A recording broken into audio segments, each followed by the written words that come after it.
அதிமுக கட்சி ஆரம்பிக்கிறது அண்ணாமலையை பதவி விட்டு நீக்கிறதுக்கா இல்ல அதிமுக ஆளுங்கட்சியை வர்றதுக்கு எதுங்க உங்களுக்கு வேணும்? என்ன பிரியாரிட்டி? உங்களுக்கு 2 ஆப்ஷன் இருக்கு. எது உங்களுக்கு வேணும்?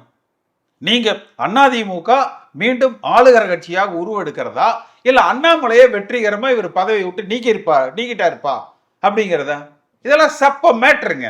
ஸ்டாலினை தேர்தலில் தோக்கடிச்சுட்டு வந்து நெஞ்ச நிமித்திட்டு நில்லு, தோக்கடிச்சிட்டேன் நானு, இது எம்ஜிஆர் கட்சியை நான் நிரூபிச்சுட்டேன்னு சொல்லிட்டு. இல்ல 2021க்கு அப்புறம் இப்பதானே வாய்ப்பு வருது. அவர் 21லயே விட்டிய நீயே. இப்ப ப்ரூவ் பண்ணுவாரு. எப்ப ப்ரூவ் பண்ணலைன்னா என்ன பண்ற? எதுக்காக நீ இந்த கட்சிக்கு தலைவரா இருக்கிற? இவங்களுக்கு எல்லாம் கான்ட்ராக்ட் சர்டிஃபிகேட் கொடுக்கறதுக்கா?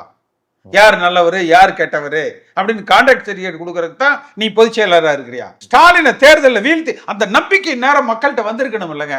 எத்தனை அதிமுக தொண்டனையோ ஒன்றனைய வேண்டியதில்லை. தேர்தல் தேதி அறிவிச்சா போதுங்க. அதுல இருந்து 30 நாள்ல எடப்பாடி தாங்க சீஃப் மினிஸ்டர் எத்தனை பேர் நினைக்கிறாங்க சொல்லுங்க.